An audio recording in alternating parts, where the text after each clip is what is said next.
नमस्ते। मैं doctor Sushil Kumar Sharma, Jyoti Vidyapeeth women's university Jaipur, faculty of Ayurveda science, second year BMS, रसशास्त्र एवं भेषज कल्पना विषय।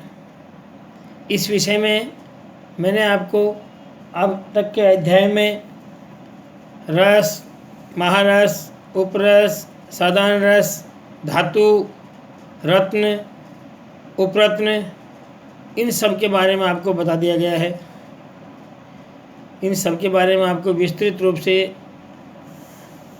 आपको ज्ञान करा दिया गया है, आपको पढ़ाया गया है। अब मैं आपको इस चैप्टर में सुधा वर्ग के बारे में बताने जा रहा हूँ। चूना वर्ग, सुधा, इसको अपन चूना वर्ग भी कह सकते हैं। सुधा वर्ग के बारे में आपको बताने जा रहा हूँ, कृपया ध्यान से सुने। सुधा वर्ग में प्राय चूने कैल्शियम की प्रचुरता वाले द्रव्यों को शामिल किया जाता है। जिनमें कैल्शियम होता है, चूना होता है, इन सब द्रव्यों को इसमें सुधा वर्ग में शामिल किया जाता है। इसमें खनिज एवं प्राणी दोनों स्रोतों से प्राप्त होने वाले द्रव्य हैं। खनिज भी होते हैं, इसमें खनिज द्रव्य हैं, और प्राणी स्रोतों से प्राप्त होने वाले द्रव्य, दोनों प्रकार के द्रव्य इसमें शामिल हैं। इस प्रकार से ये सुधा वर्ग में ओनली सिर्फ कैल्शियम वाले जो चूने से की प्रचुरता वाले द्रव्य हैं उन्हीं को शामिल किया गया है। यथा इसमें कौन कौन से हैं, इस प्रकार से करीब 12 द्रव्यों को इसमें शामिल किया गया है। इन 12 द्रव्यों के नाम उल्लेख इस प्रकार हैं: सुधा, चूना, खटिका, खड़िया, गोदंती, सफ़ेद सुरमा, मृगश्रंग, सुक्ति, शंख, संबूक, समुद्रफेन, कूर्मपृष्ठ, कुक्कुटांडक त्वक, अजास्थि। इस प्रकार से 12 द्रव्य इसमें शामिल किए गए हैं। 12, जिनमें कुछ तो खनिज हैं और कुछ प्राणी द्रव्य हैं। इन सभी द्रव्यों को आपको मैं इस अध्याय में बताऊंगा।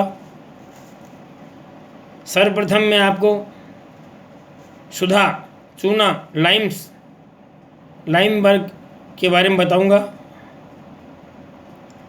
वर्ग, सुधा वर्ग, नाम सुधा, चूर्ण, चूना, लाइम ऑफ कैल्शियम, रासायनिक सूत्र CaO, चूने का पत्थर CaCO3, आपेक्षिक घनत्व इसका 1.55 है। पर्याय में चूर्ण, चूर्णक, सुधा, शिलाक्षार, सौंध विलयन, इस प्रकार से है। यह खनिज रूप में चूने के पत्थर के नाम से प्राप्त होता है।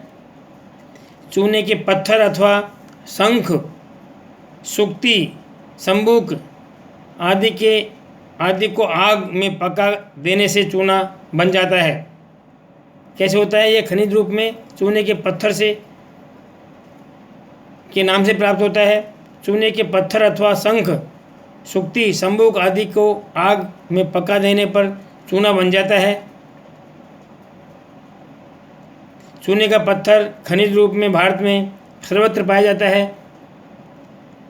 शंख, सुक्ति, संबूक आदि समुद्र तथा बड़े बड़े जलाशयों से प्राप्त होते हैं। शंख है, सुक्ति है, संबूक है आदि समुद्र से, प्राणी बड़े बड़े जलाशयों से प्राप्त होता है। चूने का कल्प क्या है? चूने का कल्प चूर्णोदक, लाइम वाटर। 2 रत्ती साफ चूने की डली बिना भुजा हुआ को 5 तोला परिश्रुत डिस्टिल वाटर में डालकर 12 घंटे तक छोड़ दें। अब इसे फिल्टर पेपर से छानकर कांच पात्र में रख लें। इसे हरे रंग की बोतल में अच्छी तरह से डाट लगाकर रख लें। मात्रा 1 वर्ष के बच्चों को 30 से 60 बूंद तक, पूर्ण मात्रा 2 तोला। ये चूने का कल्प है, चूर्णोदक है, इसको आप दे सकते हैं। गुण इसके हैं, चूर्णोदक बाह्य तथा आभ्यंतर प्रयोग में कृमिनाशक है और अतिसार शामक है।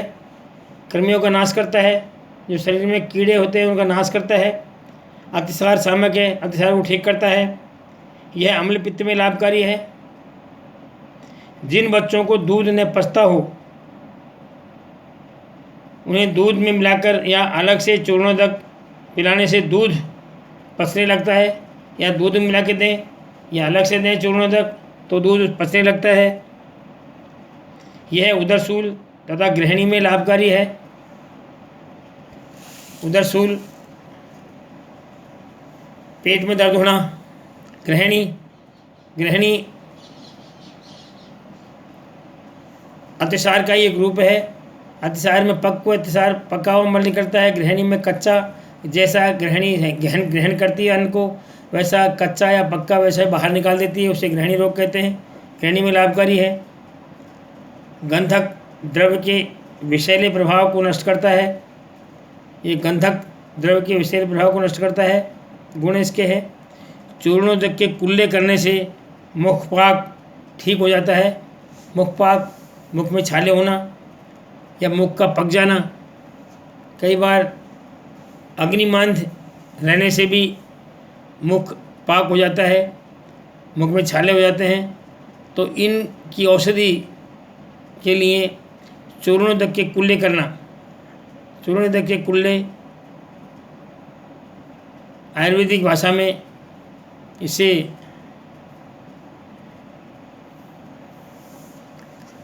कवल गंडूस भी कहा जा सकता है। कवल करना, गंडूस करना।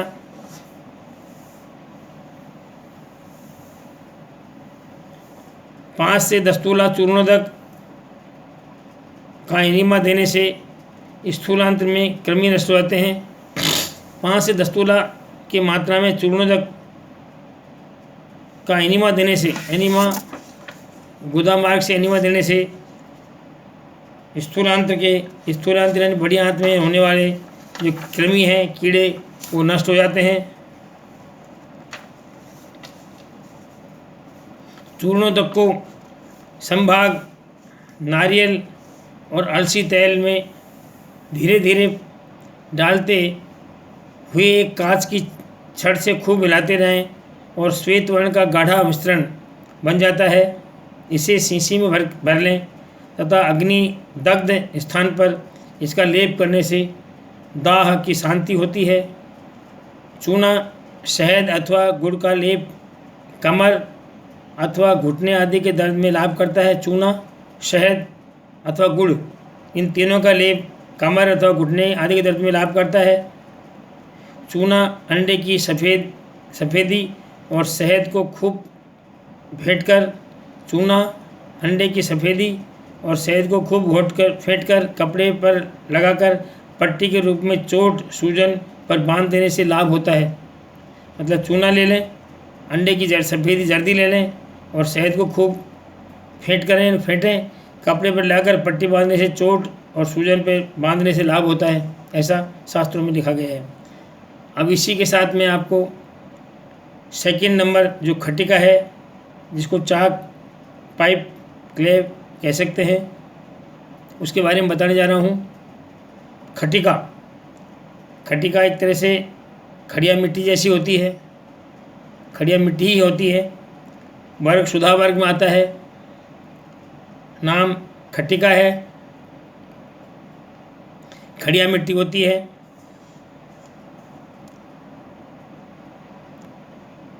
चाक और पाइप, क्ले कह सकते हैं इंग्लिश में। काठिन्य इसका 1 है। पर्याय खटिका, खटी, खटिनी, लेखन मृत्तिका, कठिनी, कठिनिका, करेणिका, वर्ण लेखिका, ये इसके पर्याय हैं, ये इसके इस तरह इसके पर्याय हैं, इनके पर्याय का इस तरह कह सकते हैं, इनको पर्याय है। खटिका गंधक के एक भेद रूप में सर्वप्रथम रसरत्न समुच्चयकार ने 13वीं शताब्दी में इसका सर्वप्रथम उल्लेख किया है। मतलब जो गंधक के भेद के रूप में सर्वप्रथम रसरत्न समुच्चयकार ने 13वीं शताब्दी में इस खटिका का उल्लेख किया गया है कि इसको गंधक का भेद माना गया है। बाद में भाव प्रकाश तथा आयुर्वेद प्रकाश आदि ग्रंथों में इसका उल्लेख मिलता है। भाव प्रकाश मिलता है, आयुर्वेद प्रकाश से मिलता है, इसका उल्लेख मिलता है। रसतरंगिणीकार ने इसका विस्तृत चिकित्सकीय उपयोग का वर्णन किया है।